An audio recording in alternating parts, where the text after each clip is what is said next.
Olá, tudo bem? Possa ser que alguém vai ver isso aqui, possa ser que ninguém vá ver, mas se vê ou não vê, sem problema nenhum. Eu tornei o vídeo público, né, para que as pessoas vejam. Mas ao final de todas as coisas, isso é para mim deixar gravado aqui algumas reflexões sobre livros de que eu faço a leitura. E eu vou estar fazendo a reflexão do livro Nada Pode Me Ferir. Ou também, quem sabe, né, possa ser para os meus filhos, se acaso eu não estiver mais vivo. Um alô para os meus filhos que estão aí do outro lado. Esse livro, para mim, ele abriu um leque muito grande na minha concepção a respeito de muitas coisas, principalmente o que ele quer provar aqui nesse livro. Porque nesse livro ele é uma ele é um livro que tem a sua teoria e ele mesmo prova aqui nesse livro a sua teoria, que a sua teoria dá certo. Qual a teoria que ele quer provar? Que através do desconforto, através da dor, da busca pela dor, porque o que acontece? A nossa mente, né, o nosso cérebro, ele quer sempre deixar a gente no mais confortável possível. E a gente tem que sempre estar saindo desse desconforto se a gente quer conquistar alguma coisa. Já é sabido que todos conhecem o David Goggins por participar de ultramaratona, por ser um Navy SEAL, por ter, por ter se preparado para 3 semanas infernais, né? Ele dentro do Navy SEAL, que ele passou tudo isso porque por ele sempre está correndo através da dor. É tanto que quando ele abre esse livro, a primeira frase que ele deixa aqui, ele fala: a voz na minha cabeça que nunca se cala e nunca vai me deixar parar. Quer dizer o que? Sempre tem uma voz que está pondo ele para sempre está pondo ele em movimento, né? Para que ele não tenha esse conforto. Algumas pessoas até falam que ele é uma pessoa rica, né? É uma pessoa que tem bastante dinheiro e tudo, só que o que ele faz?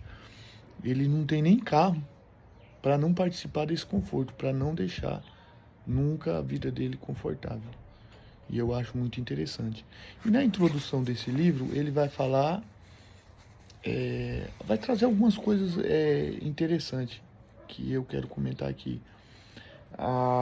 Na introdução, ele fala, ele põe uma frase aqui também muito legal, que ele fala: você sabe quem realmente é e do que você é capaz? Isso é uma pergunta que ele faz para nós leitores do livro. Se a gente sabe do que verdadeiramente a gente somos capazes. E eu creio que muitos de nós, eu mesmo, tenho certeza que eu não sei quase nada. Eu, com a idade que eu já tenho, eu praticamente tenho certeza que a gente não é capaz de fazer o que a nossa mente, né, pode chegar até lá. E aqui ele vai falar uma coisa também que eu acho muito interessante, que ele vai falar também, tem uma parte que ele fala aqui, ó. Então eu busquei a dor, me apaixonei pelo sofrimento e acabei transformando e deixando de ser o mané mais fraco do planeta para me tornar o homem mais resistente que Deus criou. Ou pelo menos é isso que eu digo a mim mesmo. Outra coisa legal também que ele fala aqui na introdução é que ele foi num instituto, o MINT. E lá eles fazem uma mesa redonda e tava palestrando para algumas pessoas ali do auditório. E nesse auditório ele vai e fala que tem um doutor que era um pesquisador e fala a respeito da pesquisa que estava sendo feita e tudo, né? Eu vou até ler para vocês para ficar melhor, né? Todo mundo no auditório pareceu estar essa versão da realidade.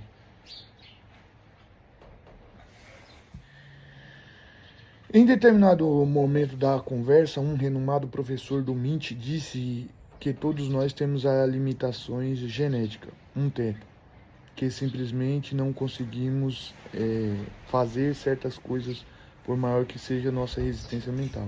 Quando alcançamos nosso teto genético, a resistência mental deixa de fazer a diferença.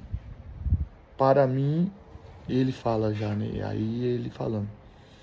Para mim, ele estava usando a ciência para passar a mão na cabeça de todos. Aí uma pessoa da plateia vai e fala, faz uma pergunta para ele se ele concorda com aquilo que o doutor disse.